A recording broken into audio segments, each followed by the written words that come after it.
அப்படின்றது இருக்கு இல்லையா, அது வந்துட்டு ஆதவ அர்ஜுனா முதல் முறையாக பிரஸ் மீட் கிட்ட இந்த கரூர் பிரச்சனை சம்மந்தப்பட்ட விஷயங்களை பேசியிருக்காரு நேத்திக்கு. அதில் அவர் சொல்கிற ஒரு விஷயங்கள் என்ன அப்படின்றப்ப பார்க்கும்போது, நீதி வெல்லும், அதுக்கப்புறமா வந்துட்டு உண்மை எப்படி இருந்தாலும் வெளியில் கொண்டு வரும் அப்படின்றது ஏகப்பட்ட விஷயங்கள் அதில் சொன்னார். அதில் சொன்ன ஒரு முதல் முக்கியமான ஒரு விஷயம் என்ன அப்படின்றப்போ, பாதிக்கப்பட்ட 41 குடும்பங்கள் இருக்காங்க இல்லையா, ஸோ அந்த 41 குடும்பங்களை தத்தெடுத்துக்கிறோம் அப்படின்ற ஒரு விஷயத்த தாவேகா தரப்புலேருந்து அவர் சொல்கிறார். ஸோ விஜய் அண்ணனும் ஸோ தாவேகாவோட அந்த கட்சியுமே வந்துட்டு இந்த 41 குடும்பங்களை வந்துட்டு நாங்கள் தத்தெடுத்து அவங்களுக்கு தேவையான எல்லா விஷயங்களையுமே நாங்கள் பண்ணுவோம், அவங்களுக்கு பக்கபலமாக நாங்கள் இருப்போம் அப்படின்னு சொன்னோம். ஸோ இந்த ஒரு விஷயம் ஒரு புது மேட்டராக இருக்குது.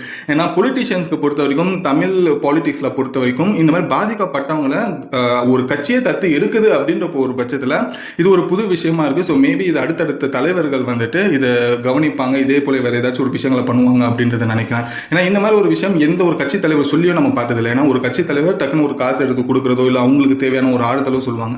பட் இதை தத்தெடுத்துக்கிறோம் அப்படின்ற ஒரு விஷயம் இவர்